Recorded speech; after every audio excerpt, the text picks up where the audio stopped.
Okay, I wanted to put a uh, kind of a mini video together for you, pretty much for the discussion this week. I know normally I don't do videos for the discussion, but I thought this one did merit it because it's a little different from the discussions that we normally have.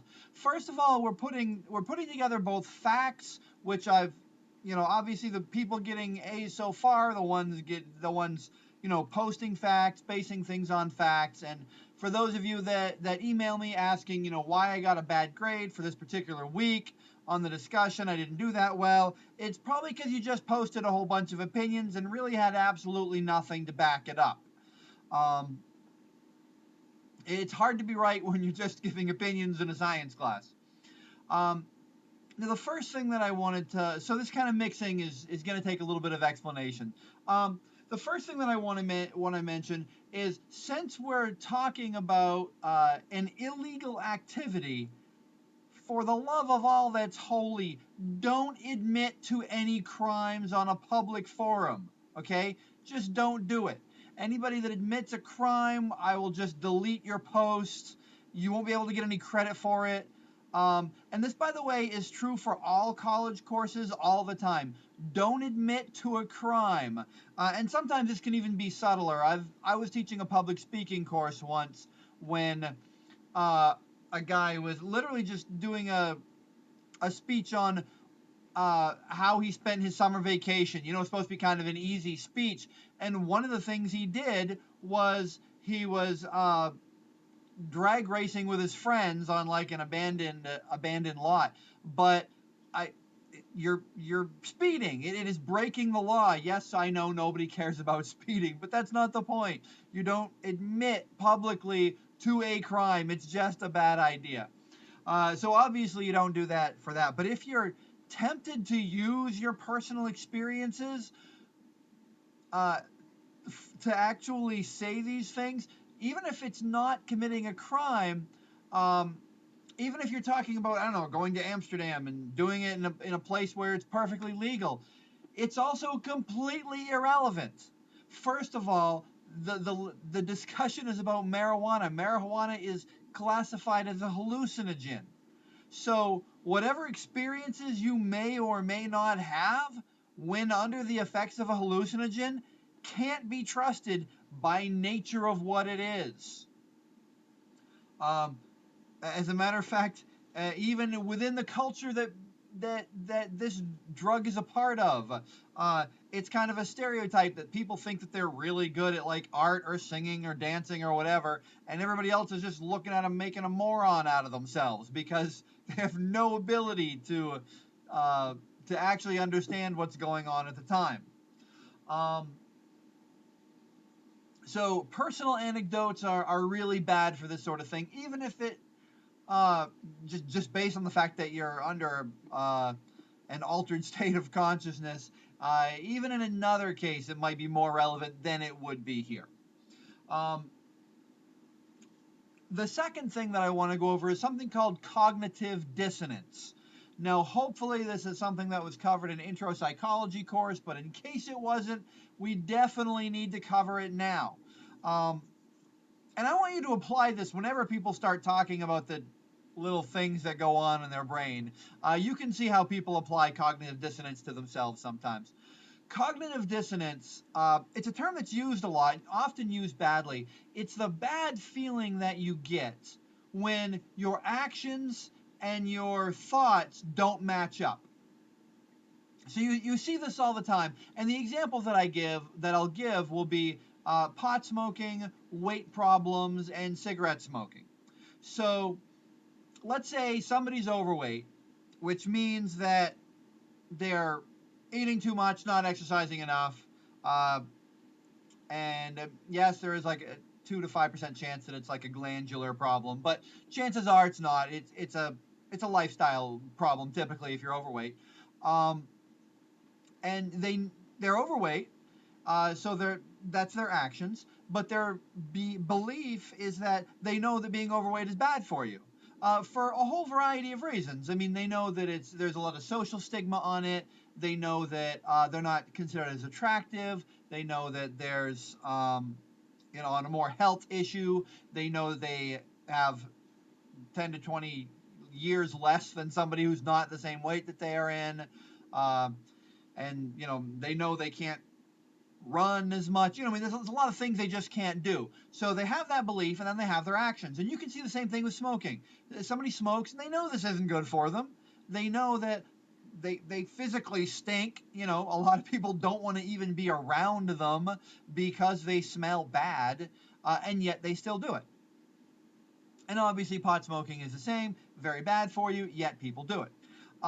So this gives you a bad feeling. You feel kind of like what most people would consider a hypocrite, and this makes them feel bad. Now, there's 3 ways that you can take care of cognitive dissonance. The first one is to change the behavior. You smoke. Smoking's bad for you. Well, stop it. Just stop smoking. If you're overweight, that's bad for you. Change. Exercise more. Eat less. Whatever. Make some changes in your life. And a lot of people do this. We like to pretend that these sort of behaviors are completely beyond our control, but the fact of the matter is there are people every day losing weight. There are people every day that don't smoke anymore, that don't drink anymore, that just fix these problem behaviors. We don't hear about this a lot because then it's not a problem and people don't talk about it anymore. The second thing you can do, of course, is to stop believing in the thing. You don't want to change the behavior because that's hard. You like being drunk. You like smoking. You like eating a lot. Whatever the case may be. You don't like working out. I hate working out. I totally understand what that's all about. So you just choose not to believe it. And you see this sometimes. You see people that will just flat out choose not to believe that being overweight is unhealthy. They'll go on and on and on about it. They'll talk about how they know this person that's overweight and they still do great. They'll say, well, hey, this guy was overweight and he lived till 98. Like this has any relevance on statistics. You'll see people who smoke who say, well, yes, there are studies that show that smoking is bad for you, but there are other studies, they can never point to them because they've never seen them, but there are other studies, and those other studies, the man doesn't want you to know about those. Those are the ones that show you that smoking isn't that bad. And so they'll just flat out choose not to believe what they already believe. Then the bad feeling goes away. Now, the third thing you can do is kind of a combination of the two.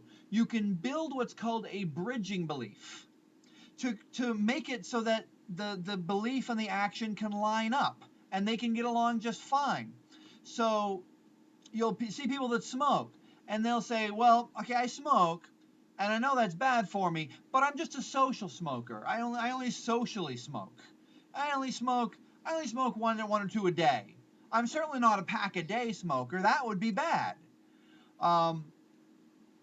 And by making this belief, which is totally artificial, it's not real. There's no such thing as a social smoker. You either smoke or you don't. Your lungs are black or they are not. You see people do this with weight. They'll say, well, I'm overweight, but I'm only a little overweight. And they'll compare themselves with really, really big people, people that are going to live till 40 because they're just so morbidly obese. Like, well, I'm not like that, so I'm okay. Or it's not my fault. It runs in my family. Maybe they'll just blame somebody else. This is kind of their bridging belief. It's like I use this to I eat to get rid of stress, and stress would be more harmful for me, so that's why. It's kind of these bridging beliefs are kind of a rationalization of why it's okay for you. And then you're going to go ahead and continue to believe the belief that it's unhealthy, but it's not for you because you've made yourself an exception. Now, you'll wind up seeing this a lot in drug use.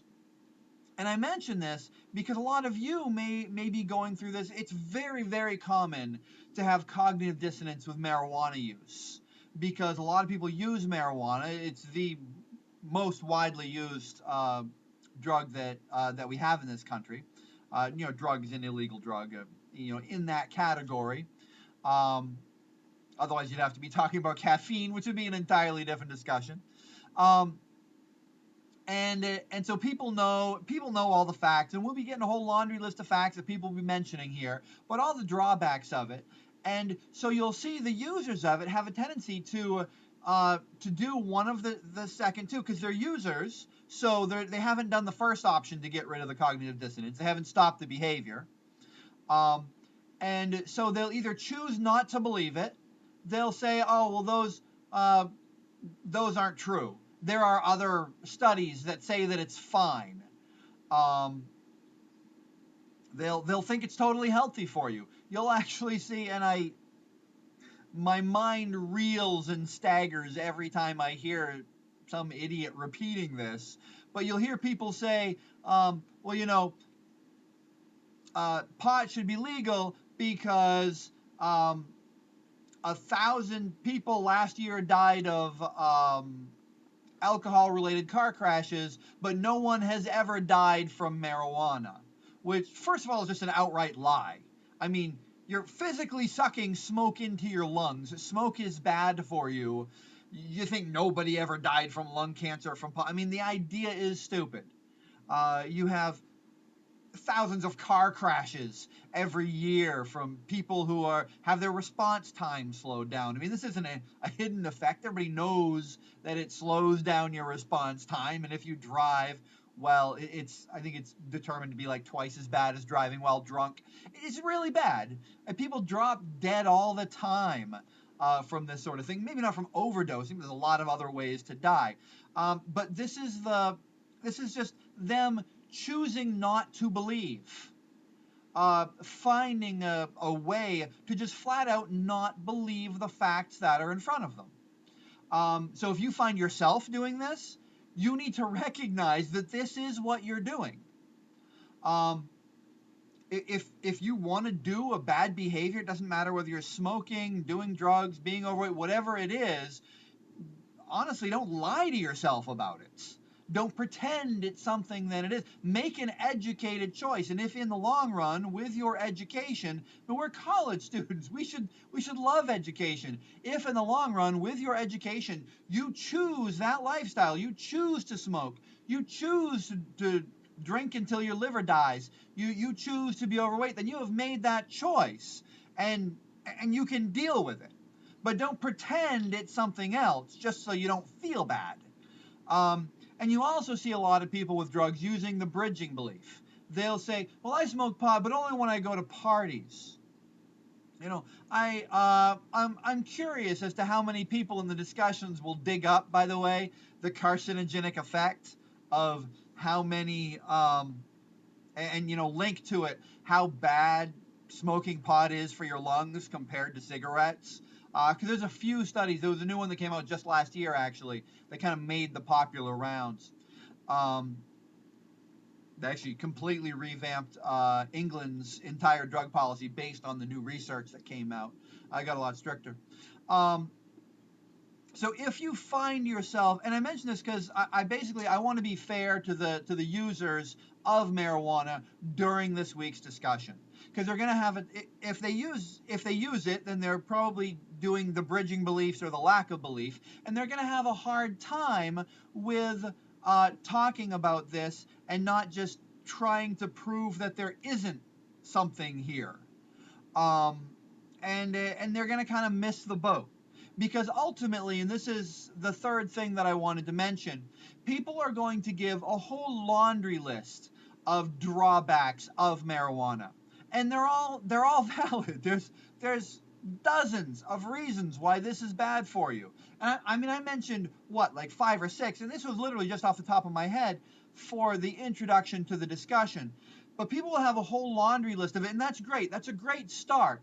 But I really want people to mix both the facts and then make an educated opinion on it. Out of all these things, which is the worst? And we're talking about teenagers here. What is the worst thing for teenagers? Like I mentioned, there would be an argument made that lethargy or lethargy, depending on how you want to pronounce it, is the worst drawback for teenagers. I mean, because it's basically just laziness. Now, for an adult, laziness is, who cares? But when you're talking about somebody in the, in the prime of their life, their whole job is learning how to be an adult, and now all they want to do is sit on the couch and watch MTV. They are literally spoiling their future, and so you have an effect that could be a small side effect, except for the teenagers that it happens to be targeting. So I really want people's opinions on exactly what the main drawback is. What's worse than all the rest? Instead of just a laundry list. The laundry list is a great start. But I want to see people move past that, because this is the time when, we've had several weeks where we get to talk about facts. Now let's apply some of those facts. The last thing that I want to say, and this is something that isn't necessarily going to apply to the discussion, but it's kind of a almost a shout out to those of you that do use this particular drug. Yes, we're going to be talking about how bad the drug is for pretty much the entire week, but at the same time, the reality is we're moving in this country towards legalizing it. And it doesn't matter what the facts are. We will legalize the drug, and many others, by the way, in spite of the fact. And mainly because it's just a social trend that we're doing. I mean, it doesn't matter. I'm a social psychologist. I see the social trends. It doesn't even matter if I like it or agree with it. I'm certainly not going to be in denial of it. But in this country, in this culture, we're adopting a new culture where we think that if the government tells you there's something bad for you and makes it illegal, they are infringing on your rights, on your liberties. We see that as a rejection of freedom,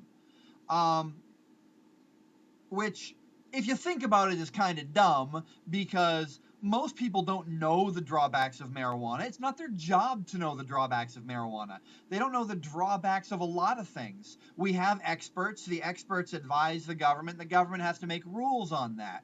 Life is so complicated these days that no one person is an expert on everything. So you have to kind of take people's word for it. You take people's word for it that the vaccine you're giving your children is safe, that the ingredients in the food are going to be okay, and we just can't second guess the government. But that's not the trend that we're going on.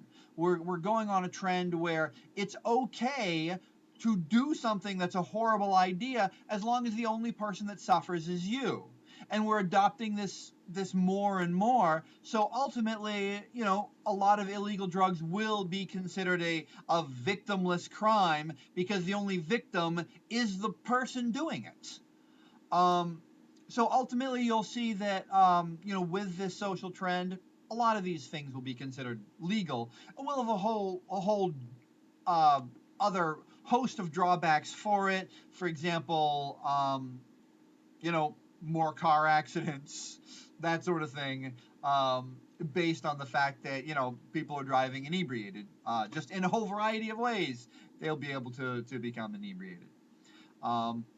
So that said, if anybody has any questions, let me shoot me an email. And if there is a problem with any sort of post that someone makes, in addition to just deleting it, I'll give you an email and let you know why you deleted it, because you may not have known that you were doing something wrong, and I understand. I'll even cut and paste it to the email in case you want to keep most of it.